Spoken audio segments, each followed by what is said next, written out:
అస్మద్గురుభ్యో నమః. శ్రీమతే రామానుజాయ నమః.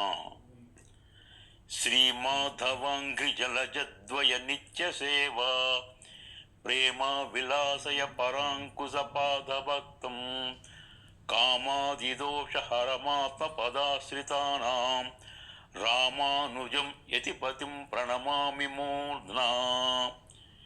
ఇది భగవత్ రామానుజుల గురించి చెప్పిన ఒక శ్లోకం. దీనిని ప్రతినిత్యం అనుసంధానం చేయాలి పెరుమాళ్ల సన్నిధిలో. ఇక సరస్వతీ నమస్తుభ్యం వరదే కామరూపిణి విద్యారంభం కరిష్యామి సిద్ధిర్భవతు మే సదా. ఇది సరస్వతీ ప్రార్థన. విద్యాభ్యాసం కానీ, కొత్తగా ఏవైనా విషయాలు నేర్చుకున్నప్పుడు కానీ ఈ సరస్వతీ ప్రార్థన చేసి మనం కనుక ఆరంభిస్తే అవి సఫలమవుతాయి అని మన నమ్మకం. అయితే సరస్వతీదేవి ప్రార్థనే కాకుండా మనకి సరస్వతీదేవికి కూడా విద్యను ప్రసాదించిన హయగ్రీవుడు వారు ఉన్నారు. హయగ్రీవుడు సాక్షాత్తు వేదాంత దేశకులకు ఉపదేశించిన మహానుభావుడు. విద్య గురించి చెప్పవలసి వచ్చినప్పుడు మనమందరము సరస్వతీదేవి ఆలయాల్లోనే పిల్లలకు విద్యాభ్యాసం చేస్తాము. కానీ హయగ్రీవుని మర్చిపోయాము. సరస్వతీదేవికి కూడా గురువు గారు హయగ్రీవులే. వేదాలను సంరక్షించి బ్రహ్మకు ఇచ్చినది హయగ్రీవులు. తరువాత హంస రూపంలో కూడా మన వేదాలను బ్రహ్మగారికి ఉపదేశించడం జరిగింది. అటువంటి హయగ్రీవుల సన్నిధులు చాలా తక్కువగా ఉన్నాయి మనకి. ఎప్పుడైనా మనము పిల్లలకు విద్యాభ్యాసం చేసినప్పుడు ఈ హయగ్రీవ సన్నిధిని కూడా మనము ఎంచుకోవటము ఎంతైనా శ్రేష్టకరం.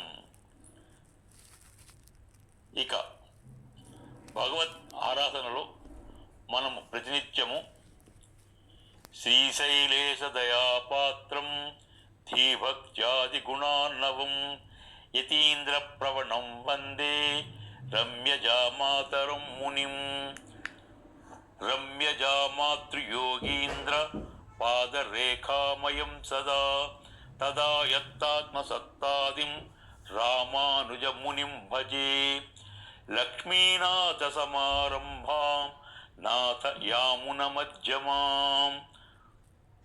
ఇటువంటివి కొన్ని మనము ప్రతినిత్యము ఆ పెరుమాళ్ళ ముందు విన్నవించుకోవాలి.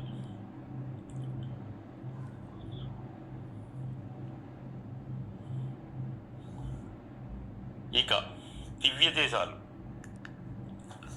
మనం ప్రతి ఒక్కరూ మనకి అందుబాటులో ఉన్న 108 దివ్య దేశాలను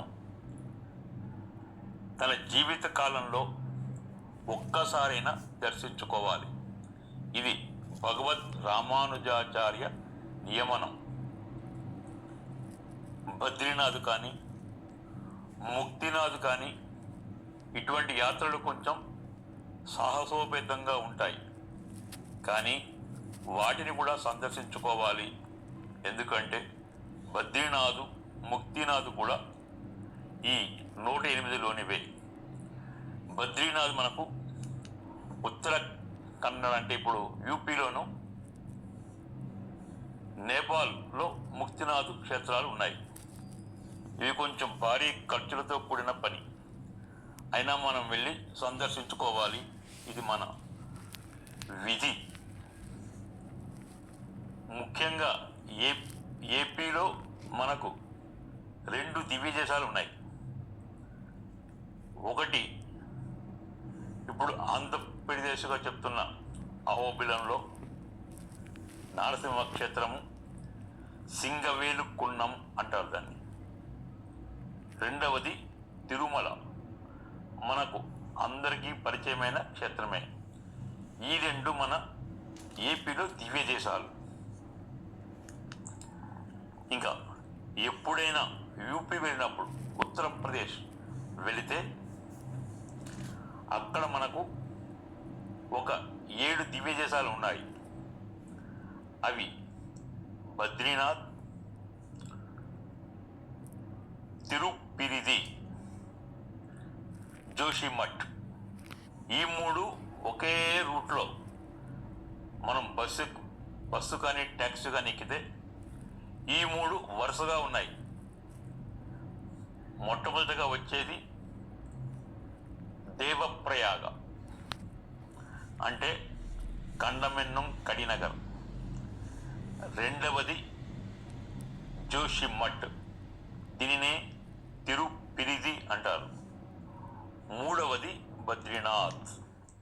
ఈ 3 క్షేత్రాలు ఒకే వరుసలో ఉండటం వల్ల బద్రీనాథ్ వెళ్ళినప్పుడు మనము ఈ జోషిమఠ్లోను ఈ దేవప్రయాగలోను ట్యాక్సీ వారిని రిక్వెస్ట్ చేసి ఆపి దర్శించుకుంటే ఈ 3 క్షేత్రాలు అయిపోతాయి. ఇంకా యూపీలో కనుక మనం వస్తే మథుర ఒకటి దివ్య దేశము, గోకులం ఒకటి, అయోధ్య ఒకటి, నిమిషారణ్యం అంటే నైమిషారణ్యం అని ఒకటి, ఇలా 3, ఇవి 4, 7 దివ్య దేశాలు. ఏవేవి అంటే కండమెన్నం కడినగర్, అంటే దీనిని దేవప్రయాగ అంటారు. ఇక్కడ రఘురాజ్ అంటే శ్రీరామచంద్రుడు ఉన్న స్థలం ఇది. కండమెన్నం కడినగర్, గంగ ఒడ్డునే ఉంటుంది. తరువాత జోషిమఠ్ నారసింహస్వామి క్షేత్రం, దీనిని పిరిది అంటారు. పిరిది అంటే ప్రీతితో స్వామి ఉన్న స్థలం పిరిది. పిరిది, తిరుపిరిది. తిరు అనేది గౌరవంగా పెట్టేది శ్రీ. కాబట్టి కండమెన్నం కడినగర్, తిరుపిరిది, బద్రీనాథ్, ఇవి 3 ఒక వరుసలో. మథుర, గోకులం 2 ఒక వరుసలో. మథుర వెళితే గోకులం పక్కనే ఉంటుంది కాబట్టి అదే ట్యాక్సీలో మనం గోకులం చూసుకోవచ్చు. నైమిషారణ్యం కొంచెం దూరంగా ఉంటుంది. అయోధ్య ఒకటి. ఎప్పుడైనా యూపీ వెళ్ళినప్పుడు ఆగ్రాని తప్పకుండా చూస్తారు, కానీ ఈ దివ్య దేశాలు మాత్రం ఎవరు చూడరు. కాబట్టి మనము వీటిని చూడటానికి ప్రాధాన్యత ఇవ్వాలి.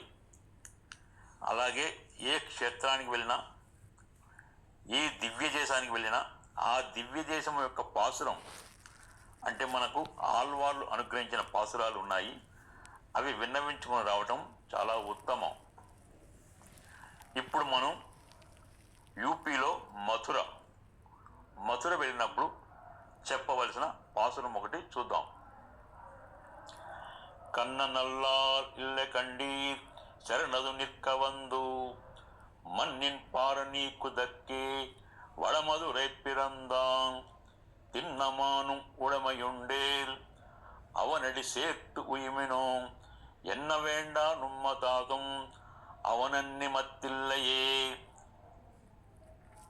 ఇది పాసురం కన్నన్ గురించి, అంటే శ్రీకృష్ణుని గురించి చెప్పిన పాసురం. కన్ననల్లాల్ ఇల్లె కండీర్, శ్రీకృష్ణుని కన్నా మనకు దైవము వేరొకరు లేరు. కన్ననల్లాల్ ఇల్లె కండీర్, శరణదు నిత్క, శరణ వేడితే భూమి మీదకు వచ్చి భూభారం తీర్చినవాడు ఆ శ్రీకృష్ణ పరమాత్ముడు. కన్ననల్లాల్ ఇల్లె కండీర్ శరణదు నిత్క వందు మన్నిన్ పార నీకు దక్కి. మన్నిన్ అంటే భూమి, పార అంటే భారం, భూమి భారము తీర్చడానికే అవతరించిన స్వామి శ్రీకృష్ణ పరమాత్ముడు. తిన్నమాను ఉడమయుండేల్, ఇది శరణాగతి చెప్పిన పాసురం. అంటే మన దగ్గర ఏవైనా ఉంటే ఆ స్వామికి సమర్పించాలి అని దీని అర్థం. తిన్నమానుం ఉడమయుండిల్ అవన్ అడి, ఆయన పాదాల దగ్గర చేర్తు ఉయిమినో, చేర్చి ఉజ్జీవించండి. తిన్నమాను ఉడమయుండేల్ అవనడి సేత్తు ఉయిమినో ఎన్న వేండా నుమ్మతాతుం అవనన్ని మత్తిల్లయే. ఇంకా వేరే ఆలోచన అక్కర్లేదు. ఆ శ్రీకృష్ణ పరమాత్మే